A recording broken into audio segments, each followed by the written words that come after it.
엘리야를 통하여 하신 말씀을 이루시다. 엘리야를 통하여 하신 말씀을 이루시다라는 제목으로 말씀 나눕니다. 엘리사가 제자를 보내서 길랏 라못에 주둔해 있던 예후에게 기름을 부어 왕으로 섬게 합니다. 그 이후에 이제 예후는 거침없는 행보를 이어가고 있습니다. 당시 아합의 뒤를 이은 요람 왕이 동일하게 길랏 라못인데 여기에서 요단 동편 땅에 침략해 온 아람 왕 하사엘을 방어하기 위해서 이제 이렇게 군대를 주둔하고 또 이제 싸우고 있었습니다. 그러다가 이 왕이 부상을 당해서 사마리아 북쪽에 있는 성읍 이스라엘로 후송되어서 치료를 받고 있었습니다. 근데 그 사이에 길랏 라못에 주둔해 있던 군대 장관 예후가 반란을 일으키게 된 것이죠. 길랏 라못을 지키는 게 아니라 왕이 있는 이스라엘로 쳐들어간 것입니다. 군대를 끌고 와서 요람 왕과 태우였던 이세벨을 죽입니다.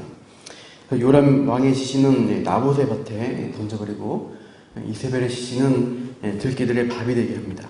예후를 통해서 이 바알 숭배를 주장했던 이들의 그 죽음까지도 평안하지 못하도록 하는 하나님의 심판을 우리가 보게 됩니다. 그런 다음 이 예후는 아합 가문 전체에 대한 심판을 계속해서 이어갑니다. 오늘 본문에 이 아합 가문의 후손들에 대한 심판이 나오는데 1절 보시면 아합의 아들 70명이 사마리아에 있는지라고 합니다. 여기서 아들로 번역된 원어 이 벤이라는 단어는요, 아들 또 자손 후손을 포함하는 넓은 의미의 뜻을 갖습니다. 그러니까 아합이 지금 죽은 지 현재 한 14년 정도 지난 때입니다. 그래서 아합의 아들들도 있고 또 손자들 또 그의 혈통과 관계된 넓은 범위의 후손들이 70명이라는 것이죠. 이 후손의 수가 70이라는 것은 꽤 많음을 의미합니다. 성경에서 70이라는 숫자는 7 곱하기 10이죠. 그래서 완전한 수, 충만한 수를 가리킵니다. 이 아합 가문의 후손들이 아직도 사마리아에 건재하게 남아있다, 많이 있다는 것을 알 수가 있습니다. 이 예후의 이 개혁이 성공하려면 반드시 북이스라엘의 수도에 있는 이 사마리아에 있는 아합 가문을 다 무너뜨려야 합니다. 예후는 이 사마리아로 이 편지를 써서 보내게 됩니다. 수신자는 누구인가 보니까 이 귀족들, 장로들, 아합의 여러 아들을 교육하는 자들입니다. 그래서 내용이 2절에 나오는데요. 너의 주의 아들들이라 되죠. 너희 주는 요람 왕을 가리킵니다.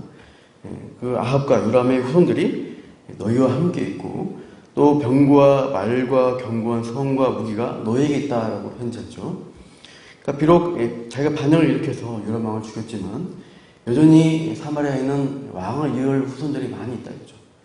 그리고 이 자신의 반역을 진압할 물자들과 기반들이 이 사마리아에 있다는 거예요. 그래서 예후는 어떻게 하냐? 3절 보니까 너희 주의 아들들 중에 가장 어질고 정직한 자를 택하여 그의 아버지의 왕좌에 두고 너희 주의 집을 위하여 싸우라라고 합니다. 그 다음 왕이 죽었으니까 후손들 중에 좋은 사람을 왕으로 세워서 내가 반역을 일으켰으니까 나에게 나와 싸워보자라는 거죠. 그러니까 그러면서 너희들은 충분히 진압할 힘이 있고 충분히 할 수 있다라는 일종의 용기와 격려를 주는 같은 그런 편지인데 오히려 이 편지를 받은 이들의 반응은 어떠한가 보시면 두려움입니다. 4절 보십시오. 그들이 심히 두려워하여 이르되 두 왕이 그를 당하지 못하였거든 우리가 어찌 당하리오라고 반응합니다.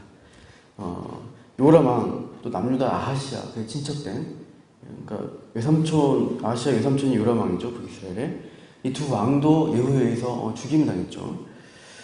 두 왕도 어떻게 할 수 없었는데 하물며 우리가 어떻게 당신에게 도전할 수 있겠는가 심히 두려워하면서 이렇게 반응한 것이죠.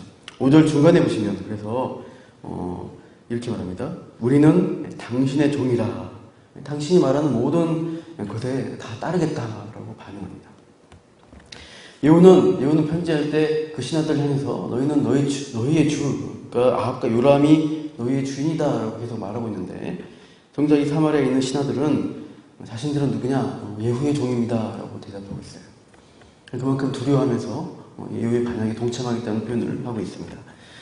6절 보면 예후가 다시 편지를 붙이죠. 만일 너희가 내 편이라고 한다면 어떻게 돼요? 너희 주의 아들 된 사람들, 그 후손들의 머리를 이렇게 죽여서 머리를 가지고 내가 있는 이스라엘로 가져오라라고 명합니다. 그래서 성읍의 귀족들, 양육자들이 함께 왕들과 함께 있다가 7절 보시면 그 편지가 이후에 편지가 도착하자마자 어떻게 해요? 귀족들, 왕자들의 양육자들이 그동안 자신들이 섬겨왔던 아합 가문의 후손들을 어떻게 해요? 가차없이 죽여서 여호에게 그 머리들을 이제 보내게 됩니다. 무더기를 쌓아놓게 되죠. 8절 보면 무더기를 쌓아놓고 이스라엘 성읍의 백성들에게 그것들을 보여줍니다. 그러면서 이렇게 선포하죠. 10절 말씀인데요. 우리 한번 같이 읽겠습니다. 10절 시작. 그런즉 이제 너희는 알라 곧 여호와께서 아합의 집에 대하여 하신 말씀은 하나도 땅에 떨어지지 아니하리라. 여호와께서 그의 종 엘리야를 통하여 하신 말씀을 이제 이루셨도다 하니라. 아합의 집에서 하셨던 그 말씀, 심판을 선포했던 말씀들이 하나도 떨어지지 않고 다 예전에 지금 엘리야가 승천하고 없잖아요. 그러나 아합 왕 때 선포되었던 그 엘리야의 말씀대로 지금 그것이 이제 이룬다, 나를 통해서 이루어진다라고 말하고 있습니다. 심판이 이루어진 것을 그 후손들의 70 후손들의 죽음을 보여주면서 선포하고 있는 것이죠. 그리고 11절 보시면 그 이스라엘의 아합의 감에 잔존했던 자들, 아합에 속한 자들을 또 다 죽이고 제사장들, 바알 숭배자들이죠. 그들 또한 다 죽여서 이 이스라엘의 아합의 이 바알 숭배자들을 다 멸절시키고 있습니다. 그리고 이제 12절부터 14절은 사마리아를 가는 중에 유다의 왕 아하시아의 형제들을 만나게 되는데 그들도 이제 13절 하반절 보시면 왕자들과 태후의 아들들, 그러니까 요람의 아들들, 후손들과 태후 이세벨의 아들들의 문안하러 간다고 하잖아요. 그들도 바알 숭배 동조한 자들이기 때문에 또 가차없이 42명을 죽이는 모습을 보여주고 15절 이후는 레갑의 자손, 레갑 자손 요나답과 함께 이제 이 사마리아에서 심판을 하는 그런 모습을 보여줍니다. 17절 말씀 다시 같이 읽겠습니다. 17절 시작. 사마리아에 이르러 거기에 남아있는 바 아합에게 속한 자들을 죽여 진멸하였으니 여호와께서 엘리야에게 이르신 말씀과 같이 되었더라. 또다시 반복되죠.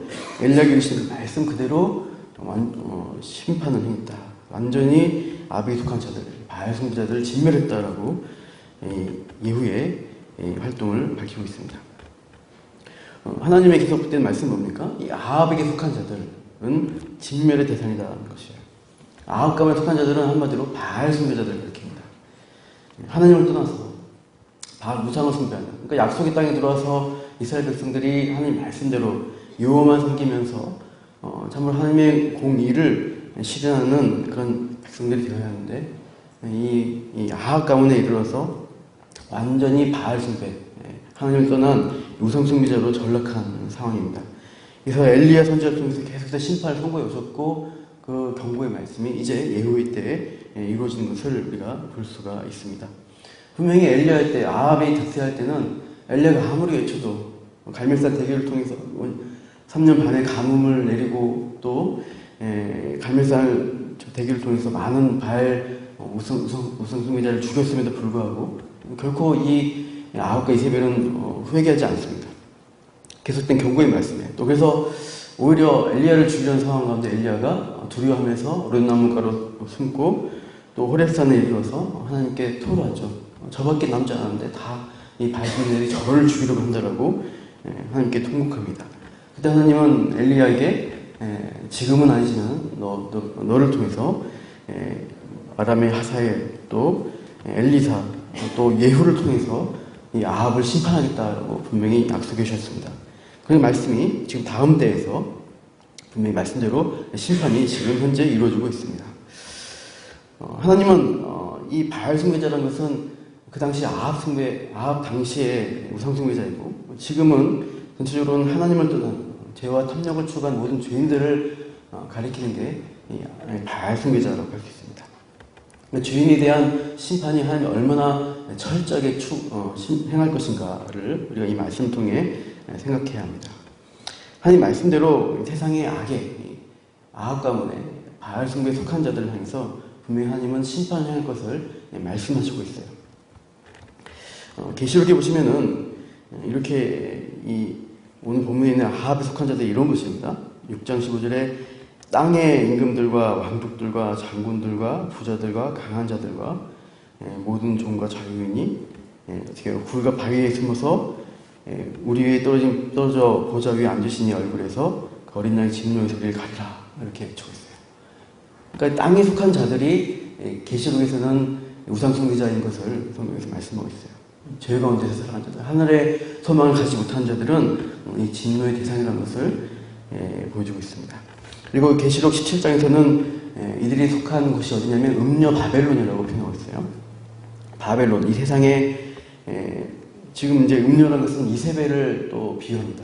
이세벨처럼 바알숭배했던 땅의 어떤 쾌락에 또 권력에 그런 것들을 추구했던 자들이 이렇게 표현돼요. 17장 2절에 땅의 임금들도 그와 더불어 음행하였고 땅에 산 자들도 그 음행의 포도주에 취하였다.